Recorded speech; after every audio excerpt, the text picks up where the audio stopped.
प्यारे बच्चों, आज हम कक्षा 10वीं गणित के सीजी बोर्ड के अंतर्गत है ना चैप्टर है आपका अध्याय 6 निर्देशांक ज्यामिति के अंतर्गत 3 महत्वपूर्ण प्रश्न पढ़ने वाले हैं। थोड़ा अलग टाइप का प्रश्न आपको मिलेगा, इस तरह के प्रश्न भी एग्जाम में पूछे जा सकते हैं। तो आइए हम सीधे चलते हैं प्रश्न की ओर।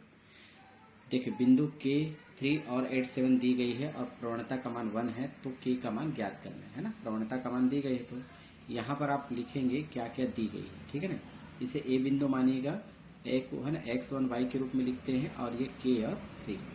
दूसरा बिंदु y मानेंगे, y के लिए x2 और y2, इसकी जगह दी गई है 8 और 7। इससे परिचित है, x1 का मान k, y1 का मान 3, x2 का मान 8 और y2 का मान 7। ठीक है, अब हमें क्या करना है, प्रवणता का भी मान दिया गया। प्रवणता को हम क्या करते हैं, m से दर्शाते हैं, तो m बराबर क्या हो जाएगा 1, ये आपको दी गई है, तो k का मान मिलेगा। इसलिए हम प्रवणता बराबर सूत्र जानते हैं y2 माइनस y1 बटा x2 माइनस x1। तो m की वैल्यू क्या है, यहाँ पर देखेंगे 1 है, 1 लिख देंगे। y2 की वैल्यू देख कर लिखेंगे 7 है, माइनस y1 की वैल्यू देखेंगे तो 3 है, बटा x2 की वैल्यू क्या है हमारे पास 8 है, और माइनस x1 का वैल्यू है k। इस तरह से साइड में हल करते हैं। 8 माइनस k का गुना 1 से करेंगे तो क्या आएगा, 8 माइनस k ही प्राप्त होगा। 7 माइनस 3 तो आएगा 4। हमें k का मान ज्ञात करना है, तो माइनस k है अपने पास, 4 अपने पास है, 8 का पक्षांतर करेंगे तो माइनस 8 के रूप में चला जाएगा। तो minus k is equal to, इन दोनों में अंतर 4 में 8 नहीं घटेगा, तो हम क्या करेंगे, ऋण चिन्ह लगा देंगे। आप 8 में 4 उल्टा करके घटा दीजिए तो बचेगा कितना, 4। माइनस माइनस कट जाएगा, इस तरह से k का मान कितना आएगा 4।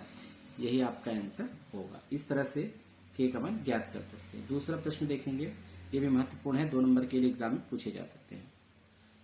देखेंगे k का मान ज्ञात करना, जो सरल रेखा दी गई है ना, 2x माइनस के वाई इक्वल टू 9 बिंदु 1 और -1 से होकर गुजरती है, यानी कि सरल रेखा है और ये बिंदु के निर्देशांक है। तो इसे हम क्या करते हैं, एक्स वाई के फॉर्म में लिखते ही हैं। तो यहाँ पर लिखेंगे, यहाँ पर सरल रेखा है ना, 2x माइनस के वाई इज इक्वल टू 9 है ना, जो बिंदु है ना 1 से होकर गुजरती है, जो इसे संतुष्ट करेगा, ठीक है। अर्थात कहने का मतलब यह है कि एक्स वाई के फॉर्म में लिखेंगे बिंदु को 1 और -1, एक्स की जगह 1 और वाई की जगह -1। ये आपका सरल रेखा का समीकरण। इसलिए हम लिखेंगे 2x माइनस के y is equal to 9, x की जगह 1 रखेंगे यहाँ पर और वाई की जगह -1, तो इसमें रख दीजिए। 2 का 2, एक्स की जगह रखेंगे 1, माइनस के का k और y की जगह -1 कोष्टक में रख दें, और ये इक्वल 9। अब इसे प्रोसेस करें, 2 इंटू 1 2, माइनस माइनस प्लस होगा, k इंटू 1 k होगा इज इक्वल टू 9। तो k का मान ज्ञात करने के लिए 2 का पक्षांतर करेंगे 9, और ये प्लस है तो माइनस में चला जाएगा, और इस तरह से 9 माइनस 2 7।